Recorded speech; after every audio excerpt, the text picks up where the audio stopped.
मान लीजिए किसी के पापा मोटे हैं, उसके दादा भी मोटे हैं, तो बच्चा भी मोटा हो गया। तो ये किसकी वजह से हो गया? आनुवंशिकता की वजह से। यह आनुवंशिकता क्या होती है? जो जीन से एक पीढ़ी से दूसरी पीढ़ी के अंदर ट्रांसफर होते रहते हैं। क्या होते हैं?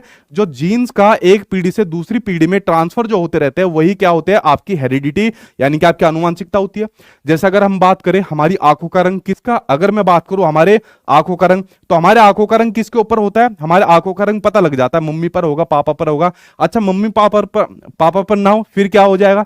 फिर क्या समझा जाएगा? ठीक है, गलत मत सोचना, मम्मी पापा के अलावा दादा दादी भी होते हैं। ठीक है, और जो पीछे की चैन जुड़ती आ रही है, कभी ये सोचो मम्मी पापा पर तो जा नहीं रहा, पता नहीं किस पर गया है। ठीक है, तो आंखों का रंग हो गया, जो हमारी स्किन हो गई, तो वो इसका हो गया। हमारे जो बाल होते हैं, कुछ लोग कहते हैं कि भाई मेरे बाल बहुत जल्दी उड़ जाते हैं, तो कभी आपने नोटिस किया होगा उसके फादर या उसके जो दादा है उनके भी बाल जल्दी उड़ जाते होंगे। ठीक है, ये जेनेटिक्स की वजह से होता है। ठीक है, यही तो हेरिडिटी होती है, जो जीन से एक पीढ़ी से दूसरी पीढ़ी में ट्रांसफर होते रहते हैं।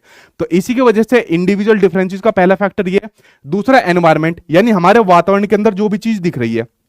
अब मान लो किसी का वेट मोटा है, जैसे मैंने बताया एक बच्चे का वेट मोटा है, उसका पिताजी भी मोटा, उसका दादा भी मोटा, किसकी वजह से? हेरिडिटी की वजह से। लेकिन यार अगर हमने एनवायरनमेंट के अंदर उसको एक्सरसाइज करा दी, क्या करा दी? उसको एक्सरसाइज करा दी, उसके लिए हेल्दी खाना रखा, उसके लिए हेल्दी खाना रखा, तो क्या उसका वेट कम नहीं होगा? बिल्कुल कम होगा।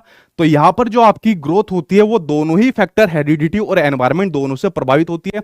इसलिए जो आपकी ग्रोथ रेट होती है, वो भी क्या होती है? वो भी आपकी अलग अलग होती है। ठीक आपके डेवलपमेंट की तरह, किसी की हाइट ज्यादा बढ़ती है, किसी की कम बढ़ती है, कोई मोटा ज्यादा होता है, कोई कम होता है। इस प्रकार से ग्रोथ रेट भी अलग अलग देखने को मिलती है।